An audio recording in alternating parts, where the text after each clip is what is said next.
what you're going to hear and what we've already heard is that the positions being taken by Governor DeSantis and lawmakers there are extreme anti fill in the blank positions. And when people actually hear and learn and take a look at it, the positions that he and they are taking tend to be extremely popular. The Don't Say Gay bill is only unpopular with those who are already committed to a particular activism, buy into a slippery slope sort of approach, which says that if you give up any ground, then pretty soon you're going to lose all ground. And look at how much ground we've gained as a quote unquote LGBTQ movement and so on. And but if you're not in that camp, then you haven't read the bill, because the ones who aren't in that camp and have read the bill actually like it. They actually think that this is too far. You mentioned to me earlier, you're like, let's talk about Florida. So I just start typing Florida in my Google just to see what the latest news is. And there's like 5 different news threads happening. There's just been a lot going on. So obviously we want to talk about Governor DeSantis this week was talking about some initiatives there at the state legislature to find some better textbooks for their schools. So there's a legislation making its way through the House in Florida called the Stop Woke Act, is what they're calling it. But they're trying to weed out textbooks that have specific ideology that is unapproved or could be harmful to kids or is unrelated to young adult or elementary education, which is what they've found. And particularly, they were talking about math books this week, which I saw some commentators poking fun like, oh no, Florida's worried about math. And I feel like that's a self-own, because if you look at what some of these math books actually say, it's the writers of these math books that are twisting it around. I mean, why do I have to hear about social and emotional learning and race relations in a math book about fractions? But that's where we are. So that's been going on in Florida this week. We've also heard, obviously, a lot of news about this growing rift now between Governor DeSantis's administration and the state government of Florida and Disney. That there was a controversy over the bill that Florida recently passed and Governor DeSantis signed that said you cannot teach gender ideology and LGBTQ sexual orientation materials. You cannot teach them as part of classroom instruction for K through 3rd graders, which is hard to imagine arguing against that. But of course, people did, and the media framed that as the Don't Say Gay bill, suggesting that if anybody mentioned the word gay in a classroom under 3rd grade, you could get sued and that sort of thing. Disney came out very strongly against that. And Governor DeSantis has now said, and some state legislators are looking at a bill that would revoke a special privilege that Disney has in Florida. I was completely unaware it had this privilege, and I'm now fascinated by how this works. But Disney essentially, I knew that Disney has its own handful of zip codes, which makes sense. Disney is absolutely sprawling. It's a giant, it's its own city in the Orlando area.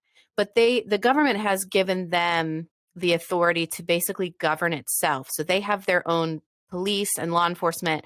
They also have the privilege of not having to go through like state or local planning commissions when they want to build a new building and that sort of thing. They have a lot of privileges there, which I'm fascinated by.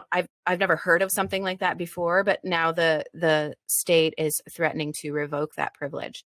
What do you make of what's going on? Are you excited to go to Wilberforce weekend in a couple of weeks? In Orlando, Florida. I feel like we're going right to the center of it all, which is funny because we're going to have to bring our passports. Mickey Mouse is going to check our passport. Right. I mean, it's funny because, when we booked it a year ago, it wasn't nearly the center of the world that it is right now. Right. And so we don't do this in Florida every year. Last year we were in Texas. And up until then, we've been in Washington, D.C. every year. And there's some reasons there, just, expense wise and so on, that we moved, looked elsewhere. And we were going to be at a wonderful facility. It's great. A lot of people do hold events in Orlando. But, this is the thing, is that what you're going to hear and what we've already heard is that the positions being taken by Governor DeSantis and lawmakers there are extreme anti fill in the blank positions. And when people actually hear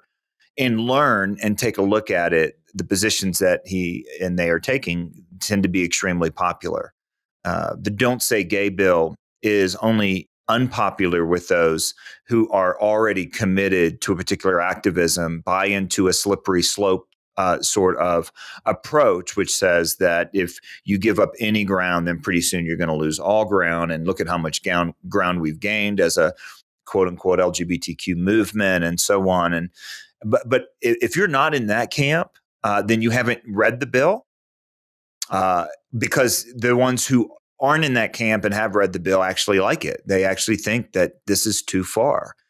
And I think this is one of the things to realize, that what's happening in schools, if we want to jump then to what's happening in schools, is really a conflict over the establishment of religion. The last time that there was a big textbook controversy, it had to do with whether or not Kansas schools were teaching intelligent design. And they weren't allowed to do that because that was an establishment of religion. Well, look, CRT, this woke ideology in all of its various forms, certainly in the form that it takes. And again, I'll say again, the problem with CRT is not that we talk about the R. We have to talk about race. We have to talk about the racial problems in America's history.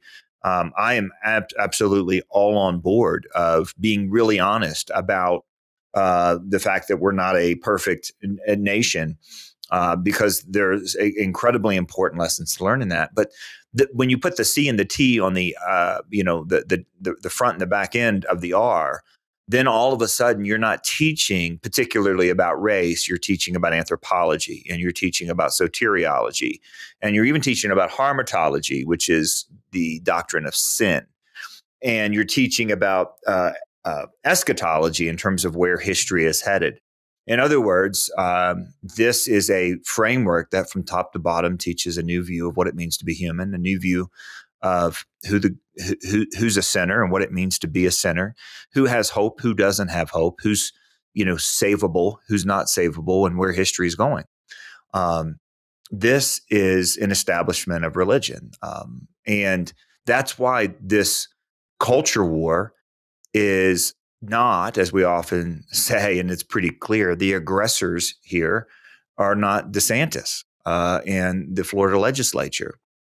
They're putting down lines saying we're not going to, embrace all of these extremist views. Now, of course, that's not the narrative you're going to hear in the media. That's not the narrative you're going to hear from the news, or certainly from the activists. But it is an example that, elections have consequences. And when you're talking about these issues, you're actually talking about worldview issues. And a whole lot's at stake. A whole lot is at stake. And I'll say one more thing. Is that ideas alone don't change culture. Ideas need champions, and the most effective champions of ideas are artists and educators. What do you have in two of these three stories? You have education and you have art. Call Disney. I mean, that's a loose definition of art, but Disney is an artist. In other words, what I mean is the imagination. Cultivation of the imagination. What has cultivated the imagination of American young people more than Disney in the last 15 years, especially when you throw in Marvel and you throw in all the other franchises that they've embraced? Obviously, the quote unquote, don't say gay bill having to do with education does nothing to mitigate Disney's seeming unwavering commitment to brainwash a generation of young people. But it does tell you that art and education really matters. And that the ideas that are there are too extreme. They're just too extreme for where people are in many ways.